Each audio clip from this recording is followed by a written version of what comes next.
Kita akan libatkan teman-teman mahasiswa yang ingin bertanya tadi. Kita libatkan teman-teman mahasiswa dari Universitas Indonesia, silakan langsung ke pertanyaannya, Mas. Oke, baik. Terima kasih. Selamat malam Bapak-bapak dan Ibu-ibu semua. Perkenalkan, nama saya Muhammad Ilham Aulianda. Saya dari Fakultas Ilmu Administrasi dan saya dari Program Studi Ilmu Administrasi Negara. Nah, mungkin saya ingin memberikan pertanyaan, dan mungkin pertanyaan ini diberikan kepada Bu Monik. Nah, bukan ada saya dari Ilmu Administrasi Negara, di mana saya itu mempelajari mengenai kebijakan publik ataupun policy making. Nah, dalam hal ini Bu, sebetulnya kan perang Israel itu kan gak hanya tentang Iran aja, tapi ada Palestina dan juga negara-negara lain. Nah, sejauh ini tentu kan banyak sekali ada pihak-pihak ataupun ahli-ahli yang mengkritik mengenai kebijakan publik yang dilakukan oleh Israel.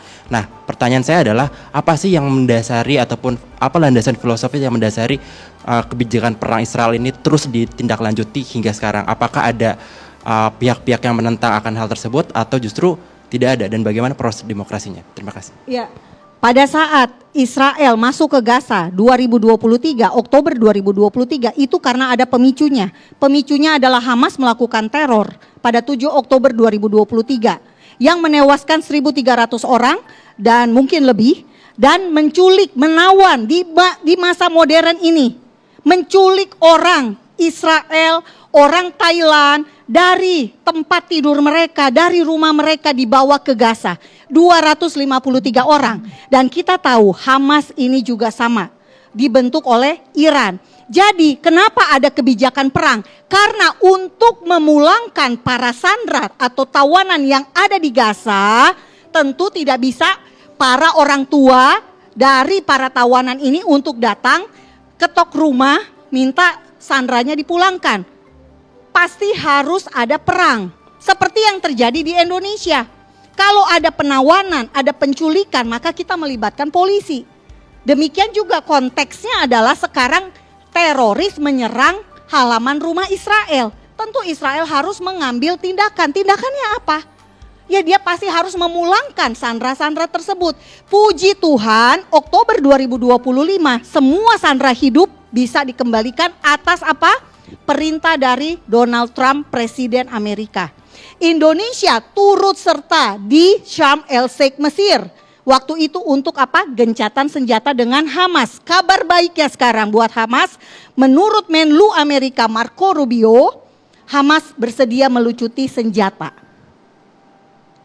Nah, menurut saya ini kabar baik. Karena apa? Kita hanya bisa bertetangga, Israel hanya bisa bertetangga dengan orang yang memang mau hidup berdamai dengan Israel. Israel kasih pekerjaan buat warga Gaza. Israel kasih akses 10.000 orang Gaza kerja di Israel. Dan tahu nggak apa yang terjadi? Mereka ini justru menjadi mata-mata Hamas. Saya ketemu dengan korban-korban teroris. Saya ke kibuts yang menjadi serangan teror. Anda bayangkan anak umur 9 bulan, Kefir bebas, Ariel bebas, umur 4 tahun, itu dibunuh, diculik bersama ibu dan ayah mereka, dibawa ke Gaza. Ini adalah tragedi. Jadi kita sekarang bukan bicara tentang saya tidak Israel tidak suka orang Palestina. Israel mau hidup bertetangga dengan Palestina, makanya dikasih Israel tanah. Damai hanya akan terjadi jika ada kebenaran. I'm Israel Hai, bangsa Israel hidup. Saudara, mari bersama kita mengedukasi bangsa ini melawan hoaks, penyesatan, dan ajaran kebencian.